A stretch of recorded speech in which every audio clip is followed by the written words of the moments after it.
Hérouvin, Daf Samer Gimel Amud Aleph, bonjour à vous tous. Donc aujourd'hui on va continuer la Gemara de hier. Hier nous avions vu qu'il est interdit de trancher un dîne devant son maître, en tous les cas devant, même derrière, à partir du moment où il est peut-être dans la ville ou même dans le même monde que lui, ça on verra. Eh bien, on n'a pas le droit de trancher un dîne. Maintenant, Rav Hamnouna, donc en haut de la page, aurait Becharta de Arges. Rav Hamnouna, lui, il a tranché le dîne lorsque son maître était encore vivant. Bishne de Rav Chizda, pendant les années de Rav Chizda, qui était encore vivant. Et où il a fait ça dans la ville de Arges. Arges, c'était un magicien qui avait érigé une ville. Et dans cette ville, il a tranché donc. Ravina, il a fait la même chose. Sar Sakina, il a vérifié les couteaux de Shrita Bebavel, en Babel. Et pendant la vie de Ravashi. Et d'ailleurs, c'est même Ravashi qui lui dit à Marley Ravashi lui dit, donc c'était son maître, Maïta Mavad Marachi, pourquoi tu as fait ainsi? À Marley, il lui a dit, Vers Rav Hamnouna, mais même Rav Hamnouna, il a fait, Ore Becharta de Arges, Bishnera de Rafrizda pendant les années de Rafrizda, donc moi aussi je peux le faire. Alors, lui a répondu Ravashi, mais non, à Marley, il lui a dit, Lo Ore Itmar. Il a été dit au Beth Midrash qu'il n'a pas fait, pas qu'il a fait, il te manque la négation. L'oré, il n'a pas tranché. Amarlé, et c'est là où Ravina répond à son maître, Itmar, oré, moi j'ai entendu qu'il l'a fait. Mais Itmar l'oré, c'est vrai qu'il y en a qui disent qu'il n'a pas fait. Alors, comment on va comprendre? Bishne de Ravuna Rabé ou de l'oré, lorsque Ravuna était vivant, eh bien il l'a pas fait. Mais lorsque Rav Chizda était vivant, il l'a fait. Et qu'il y a une différence entre Ravuna et Rav Chizda, les deux c'était ses maîtres. Il dit des Talmid Chaver d'Ile Hava, parce que c'était un Talmid et aussi un Chaver. Donc il était en même temps son Talmid et aussi son Chaver. Alors, il faut essayer de comprendre ce que veut dire un Talmid Chaver. La réponse la plus simple, c'est que il était une fois son Talmid et puis il est monté et il est devenu son Chaver. C'est-à-dire il est devenu tellement fort qu'il est devenu son Chaver. Alors, regardez ce qu'il dit Rashi. Rashi dit pas comme ça. Rashi dit, il était à égalité avec lui. Donc, ça pouvait être son chaver. Mais il a pris une ou deux choses, ou certaines choses de ce rave. Donc, ça s'appelle aussi son rave. Ça, c'est très difficile à comprendre. Parce que tout le monde apprend d'un autre. C'est normal. Il y a toujours quelqu'un qui dit un chidouch au Beth Midrash. On a appris de lui. Donc, on n'a plus le droit de trancher le dîne devant personne. Et ce Rashi est très difficile, à moins de dire que Rashi pense à autre chose. On va voir. Le Rambam lui dit, ça dépend. Un Talmid Chaver, c'est-à-dire qu'il n'a pas appris le rov de sa chorma, la majorité de sa chorma. La majorité de sa connaissance, il n'a pas appris de lui. S'il a appris, la majorité s'appelle un vrai Talmid. Et sinon, ça s'appelle Talmid Chaver parce qu'il n'a pas appris. Ça aussi, c'est un peu délicat comme réponse. Et je pense que la réponse la plus simple, c'est celle de Rashbam, donc le petit-fils de Rashi, et du Mahari Kolon. Ils disent la même chose, ils disent que il était une fois à son Talmid et il est devenu tellement chacham que maintenant il n'a plus besoin de son maître, il se débrouille tout seul, et donc c'est un chaver, maintenant ça devient un chaver. C'est le pshat le plus simple qu'on a voulu dire. D'accord. Maintenant, quel est le din? Alors, le din, c'est que le Talmid Mouvak, c'est-à-dire si c'est notre Rav qui nous a appris la majorité, alors on n'a pas le droit de juger du tout devant lui, quand il est vivant. On n'a pas le droit. Même à des milliers de kilomètres, on n'a pas le droit de trancher un din. Maintenant, si c'est son Rav qui n'est pas Mouvak, c'est-à-dire son Rav qui ne lui a pas pris la majorité de sa chorma, il a eu plusieurs rabbanim, à la yeshiva, alors dans ce cas-là, il n'a pas le droit de trancher seulement dans les 3 parsaot. 3 parsaot, c'est-à-dire 12 000. 12 000, c'est environ 12 km. C'était la taille du Machané, du campement de l'Israël dans le désert. C'est toujours la référence. Donc, tant que tu es dans cette taille proche, donc tu es dans les kilomètres, ou les 12 kilomètres, de là où ton Rav habite et là où lui tranche le din, alors tu n'as pas le droit de le faire. Mais en dehors, tu as le droit de le faire puisque ce n'est pas vraiment ton Rav, c'est ton Rav Chaver, Talmid Chaver. Vana. Alors maintenant, qu'est-ce qu'il dit Ravina Ravashi? Il dit Ananami Talmid Chaver Shel Demar Rana. Moi aussi, je suis un Talmid Chaver de toi, donc je peux me permettre de trancher le din dans une autre ville. Amarava, Rava a dit, Tsuba mi Rabbanan chazel et nafshe. Rava a dit que le Tsuba de Rabbanan, c'est le Talmid Chacham, il n'a même pas besoin, lorsqu'il veut faire la Shrita, il n'a même pas besoin d'aller voir le Rav pour lui montrer le couteau. Normalement, il y a une obligation d'aller chez le Rav pour montrer les couteaux, pour voir s'ils sont cachers, s'il n'y a pas de pégimote. Lui, il n'est pas obligé. Et Ravina, il les Mechosa. Donc Ravina, une fois, il était invité chez quelqu'un à Mechosa. Il était dans une auberge à Mechosa. A été où je piserais, Srine Sakina. Son aubergiste, il lui a apporté un couteau. Il lui a dit, je t'en prie, est-ce que tu peux, les Kamarvele, il lui a demandé, est-ce que tu peux vérifier le couteau parce que je vais faire la shrita d'un veau pour toi. Amarle, Zilam Teye, les Rava. Va l'apporter chez Rava parce que c'était lui le maître, c'était lui le Rav de la ville. Amarle, mais il lui dit, mais non, lo savar mara d'Amarava, mais tu n'es pas d'accord avec ce que lui-même Rava a dit. Souba mi Rabbanan, Chazé, les nafshe. Que quelqu'un qui a un chacham, il peut regarder pour lui-même, et toi, c'est pour toi le veau. Amarli lui a dit, Anna misban zavinamine, tu n'as pas fait la shrita pour moi, toi tu as fait pour tous tes clients. Et moi, j'achète aussi une partie, mais il n'est pas pour moi. S'il était pour moi, alors, et que moi je faisais la shrita, ou même je commandais un shochet pour lui faire la shrita, dans ce cas-là, je peux regarder les couteaux parce que c'est pour moi. Donc ça fait pas un manque, c'est pas un manque de kavod pour moi, parce que je le fais pour moi et je sais le faire. Mais si c'est pour répondre à une autre personne, dans ce cas, je t'envoie chez Rava. Siman, Zila, Leania ou Meania, Machalif, Ika, Veakov. Donc c'est l'histoire qui arrive. Et il y a tous ces noms dans l'histoire, vous allez les voir. Rabbi Elazar, Meagronia. Il y avait Rabbi Elazar Meagronia. Ravacha Bar Tachlifa. Et Ravacha Bar Tachlifa. Donc deux Amoraïm. Ikleu Lebech Ravacha Bered Ravika. Ils étaient dans la maison, donc ils étaient invités dans la maison de Ravacha Bered Ravika, le fils de Ravika. Donc il y a deux qui sont chez un. Béatré de Ravacha Bar Yaakov. À ne pas confondre. Eux, ils étaient chez Ravacha Bered Ravika et ils étaient dans la ville du Rav, le grand Rav qui s'appelait Ravacha Bar Yaakov. Maintenant, Baé Ravacha Bered Ravika, Lot, donc ce Ravacha Bered Ravika, il avait besoin, il voulait, les Mevad Loigla Tilta, il voulait leur faire un veau qui est arrivé au tiers de sa maturité, c'est là où il est le meilleur, plus tendre. A été Sakina, donc il a porté un couteau. Vekam Marveleo, il leur a montré, il dit, est-ce que vous pouvez me dire si ce couteau est bien, parce que c'est pour vous. Amarleo, Ravacha Bar Tachlifa, Ravacha Bar Tachlifa a dit, donc c'était un des invités, Lolichouch les Sava, il a dit à l'autre qui s'appelait Rabbi Eliezer, il a dit, Rabbi Elazar. Oui, Rabbi Elazar, il a dit, Lolichouch les, parce que Rabbi Elazar était en train de regarder le couteau, il a dit, mais est-ce qu'on ne devrait pas craindre le sabbat, le grand-père, c'est-à-dire Ravacha Bar Yaakov, qui est le maître de la ville? Peut-être qu'on devrait aller lui montrer. Amar Léo, Rabbi Eliezer Meagronia, mais Rabbi Eliezer lui a dit, mais non, Rabbi Elazar lui a dit, mais non.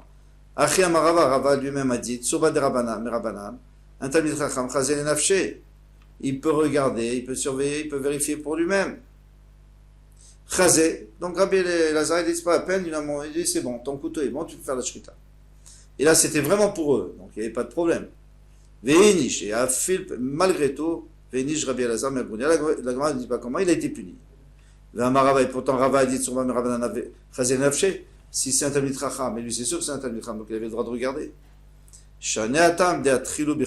Alors c'est différent là-bas, parce qu'on a commencé à parler du kavod du maître, du grand maître, de Ravacha Bar Yaakov. À partir du moment où on a mentionné son nom, on lui a dit peut-être il faudrait y aller, alors là il fallait pas parce que c'est un manque de respect.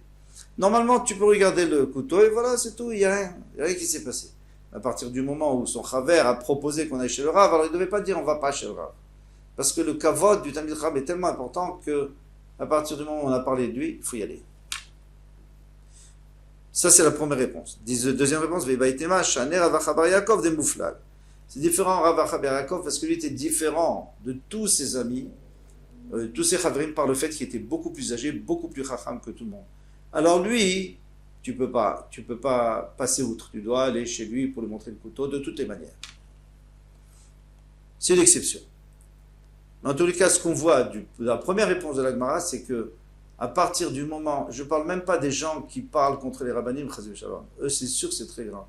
Mais même quelqu'un qui dit que du bien des rabbanim, mais à un moment donné on lui dit, et peut-être qu'il faudrait aller demander au Rav, non, c'est pas la peine. Ça y est, c'est fini. Il est perdu. Amar Rava. Rava a dit, ou l'afroché Misura, mais attention, si moi j'ai dit seulement, dans certains cas, on a le droit de faire, normalement il faut aller chez le Rav, mais si c'est pour empêcher quelqu'un de faire un Issour, alors tout de suite on peut réagir. Si le Rav ne réagit pas, alors on réagit tout de suite. Philo Befanav, Shapir David, même s'il est là, le Rav. S'il n'est pas là, c'est sûr qu'il faut empêcher. Même s'il est là. On a le droit. Ravina Aveyativ Kamed Ravashi. Donc Ravina était devant Ravashi. Son maître, Chazia, alors on avait dit que c'était son maître, mais son Tamid Travers. Chazia Leaou Gavra, il a vu un homme, des Kaasar Lele Chamre, qui attachait son chamor, son âne, Betsinta, autour d'un palmier, Beshabata, Shabbat. On n'a pas utilisé un palmier de peur qu'on arrache des feuilles. Rama Bekala, il a crié sur lui. Le lâche garbé, il n'a même pas fait attention. Il a fait comme s'il n'entendait pas. À Marley, il a dit les Vehai Gavra Beshamta. Soit tu seras en nidouille, tu seras en quarantaine. Parce qu'il faisait semblant, il faisait un sourd d'oreille. Celui qui n'écoute pas les vrais Chachamim, il doit être en quarantaine.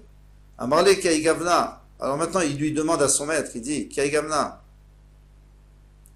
Dans un cas pareil, mitrazé kiafkeuta, est-ce que ça ressemble à de la chuspa, ce que j'ai fait? Amarlé, il lui a dit, non, tu as le droit de le faire. En chokhma, ven tfuna, ven etzam, leneged Hashem. Quand il s'agit du kavod d'Hashem, eh bien, il n'y a pas de chokhma, il n'y a pas de tfuna. Tfuna, c'est la discernation. La chokhma, c'est la connaissance. Il n'y a pas de la etza non plus, il n'y a pas de conseil. C'est-à-dire, il n'y a rien ne compte devant Hashem. Bien sûr que tu devais le faire. Dans tous les cas où il y aurait du chilou Hashem, la profanation du nom d'Hashem, en cholkim kavod rav, on ne donne pas du kavod au rav. Alors, c'est facile de demander après, pourquoi il l'a fait? Parce que lui, il considérait qu'en tant que talmid travers, c'est sûr qu'il avait le droit de le faire. Il voulait savoir, est-ce qu'en tant qu'un talmid normal, est-ce qu'il aurait eu le droit de le faire? Amar Rava a dit, befanav asur vechayav mita. Celui qui tranche un din devant son rav, vraiment, il est chayav mita. Comme on va le voir tout de suite. Chez l'Obefanaf, mais si c'est pas devant lui Assour, ven chayav mita. C'est Assour, mais il n'est pas chayav mita. Il risque pas d'être coupable de peine de mort. Mais chez l'Obefanaf, là, maintenant toi tu me dis que si c'est pas devant lui, alors il n'est pas chayav mita, mais moi je vais t'apporter une braïta qui dit le contraire, vers Tania. Rabbi Eliezer Omer, ou Rabbi Eliezer Ben Yaakov, il faut dire. Omer, les fils d'Aaron, ils sont niftarim avec le Ketoret quand ils ont tranché une halakha bifne Moshe Rabban, devant Moshe Rabbeinu, leur maître. Alors, d'ici, on ne va pas apporter de preuves parce que là, Moshe Rabbeinu était vraiment devant eux. C'est vraiment de Moshe Rabbeinu. Mais on va apporter après une preuve que même derrière, il est Chayav Mita. Et ça, on a vu que non. Maïdarouche, quelle était la dracha? Qu'est-ce qu'ils ont appris? Ils écrivent les Aaron, ils doivent mettre du feu sur l'isberg. Amrou, ils ont dit, bien que le feu descend du ciel, on le sait très bien. Mitzvah lavi mina idiot, le Kohen lui-même, il doit quand même apporter du feu pour participer. Alors quoi? Alors après, ils sont morts. Et il y a le feu qui est rentré dans leur narine et ils sont niftarim. Pourquoi? Parce qu'ils ont fait ça devant Moshe Rabbeinu. Très bien. Maintenant, la deuxième histoire, c'est toujours la même braïta. Rabbi Eliezer, il avait un talmid, Shura la Chavifanav. Il a tranché une halakha devant lui. Amar Rabbi Eliezer l'Ima Shalom Ishto. Rabbi Eliezer a dit à Ima Shalom, sa femme qui était la sœur de Rabban Gamliel, Tameani, je suis étonné, il me tise Shnato. Ça m'étonnerait que celui-là terminera son année. Il va mourir dans l'année. Velo Shnato. Et il est mort. Amralo, alors sa femme lui a dit, Naviata, comment tu es un prophète, comment tu savais qu'il allait mourir? Amarle, il lui a dit, non Navi Anochi, ni moi. Je suis un Navi, Velo ben Navi, ni un fils de Navi. Anochi, et là, Kach Mekubalni, mais ainsi j'ai appris de mes maîtres, Kol Amore Alacha Bifne Rabo, tout celui qui tranche une Alacha devant son Rav, Chayav Mita, Vamaraba, Babachana, Amarabi Yochanan. Bon, Ototalmit, Yehuda ben Gouria Shemo, il s'appelait Yehuda ben Gouria. Alors est-ce qu'il était devant son maître ou pas? Veya Rachok Minu Shalosh Parsaot, il habitait à 3 Parsaot de son Rav. Donc, il ne devait pas être Chayav Mita, d'après ce que tu dis, toi, puisqu'il n'est pas devant lui. Il m'a répondu, Befana Vava. Mais non, mais quand il a tranché la race, c'était devant lui. C'est vrai qu'il habitait loin, mais il était là, maintenant. Alors, dans ce cas-là, Pourquoi tu me racontes des histoires qu'il habitait loin? Ça ne m'intéresse pas qu'il habite loin. Qu'est-ce qu'il vient rajouter? Et pourtant, il a précisé à Rabbi Yochanan qui était à 3 parsaot, à 12 km. Alors pourquoi tu me le précises? Alors il dit, Vélita Amer, mais d'après toi, Shemo Veshem Aviv Lama, pourquoi il a besoin de raconter son nom et le nom de son père? Ça aussi, tu peux te demander pourquoi il a besoin de dire. Ok, on sait qu'il y avait un Talmid et puis c'est tout.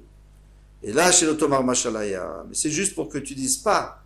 C'est Rabbi Yochanan, il vient préciser, toi, tu vas dire, c'est une parabole. On nous a dit que c'est pas bien de parler de ça. La preuve, c'est qu'il y avait une fois une Talmid, mais c'est une façon de parler, l'histoire n'a jamais existé. Et c'est pour ça qu'il a dit le nom de son père et l'endroit où il habitait, mais en réalité, c'était devant son maître.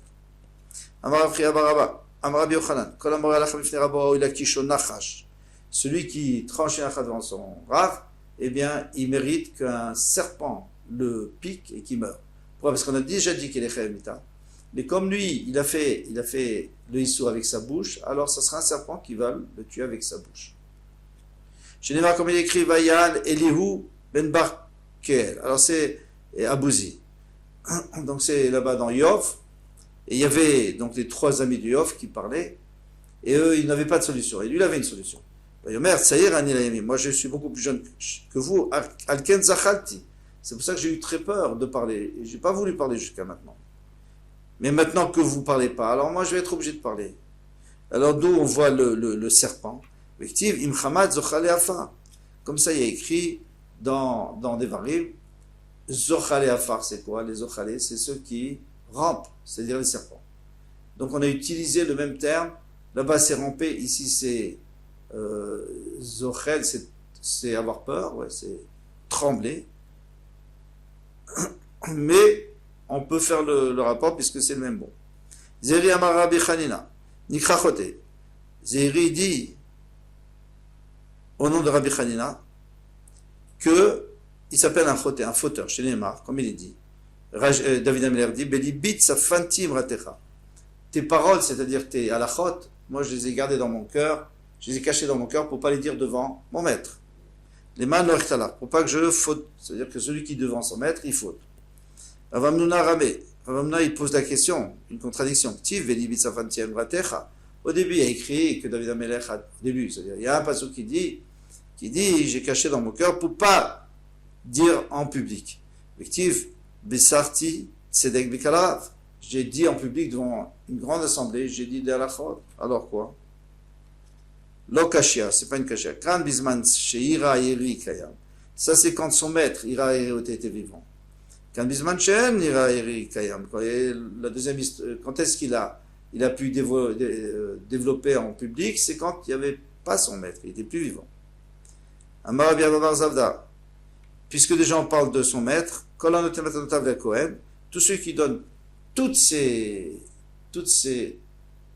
parties, la trouma, qui donnent à un seul Kohen, les Kohen Echad, mais virav l'Olam, il apporte la famine dans le monde, c'est la malédiction. Pourquoi? C'est simple, parce que le Kohen, si tu donnes à un seul Kohen, les autres Kohanim ils n'en vont pas, et c'est les Kohanim qui nous bénissent. Birkat Kohanim. Donc s'il n'y a pas, il y aura la famine, Chaz Beshalom. Chez Neymar, Iraïri, il y a les Kohen, les David. Iraïri, c'était le Kohen pour David. Les David ou David Kohen, quoi, il était que pour David. Les Kulal Malo et les autres non. Et la Shayam et Shagar, le matin au Taf, il lui envoyait tout ce qu'il avait David. Mais là, il est très riche. Je veux dire, il a eu beaucoup de récoltes. Et il lui envoyait tout à lui. Vectiv Vatre, il a écrit après, David. Il y a eu la famine au temps de David. Rabbi Ezer Omer, Moridin Otomigdulato. Rabbi Ezer dit, une autre punition qui peut arriver, c'est qu'il était un gadol, et maintenant, on va le faire descendre, on va lui enlever sa grandeur. Et c'était quoi l'exemple? Chez Neymar, Vayomer et Lazar Cohen et Anshet Sava. Et Lazar Cohen, il a dit à Anshet Sava, c'est-à-dire à l'armée, il leur a expliqué comment ça marchait, comment il fallait cachériser les kélim qu'on avait pris à Midian. Mais pourquoi tu as parlé à Moshe Rabbeinu? Afalgav de Amar Léou, Léachi Abad Siva, bien qu'il a dit, mes fourrages, vous savez, c'est pas à moi. Veotilot Siva, Hachem m'a pas ordonné, c'est Moshe, mon oncle, qui a reçu. Afilo Achinash, malgré tout, il a été puni, dirtiv, Velefne, et Lazara Konyam. Il écrit que le manhig, le dirigeant, il doit toujours aller chez le Kohen pour lui demander au Rim Vetumim, est-ce qu'on va à la guerre, est-ce qu'on fait ci, est-ce qu'on fait ça? Eh bien non. Velo yishkachan ditzarech leYeshua. Et finalement, il n'a jamais eu besoin de Yoshua ben Nun pour lui demander, parce qu'il savait tout. Hachem lui disait tout, il n'avait pas besoin d'aller dans Eliezer, il a perdu. Sauf pour le partage de la terre. Pour le partage de la terre, ça oui, c'est les Urim et Tumim qui décidaient qu'est-ce qu'il va recevoir, tel endroit ou tel endroit. Mais ça, c'était pas ça qui était prévu. Ce qui était prévu, c'est que pour la halachot, ils sont obligés d'aller. Or, il n'est pas allé pour la halachot parce qu'il n'avait plus besoin, parce que Eliezer est descendu de sa gdoula, il a perdu ses pouvoirs parce qu'il avait parlé devant Moshe Rabbeinu. Et on continuera Bezrat Hashem demain. Kol Tuv, à demain Bezrat Hashem.